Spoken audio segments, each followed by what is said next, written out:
వచ్చే విమానమే రై రై రై ఇక ఎగిరేటి ప్రయాణమే సై సై సై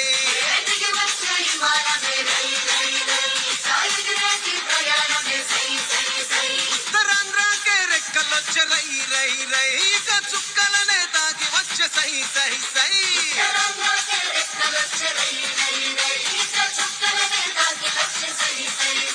ఇది అభివృద్ధికి ఆరంభం భారతానికే గర్వం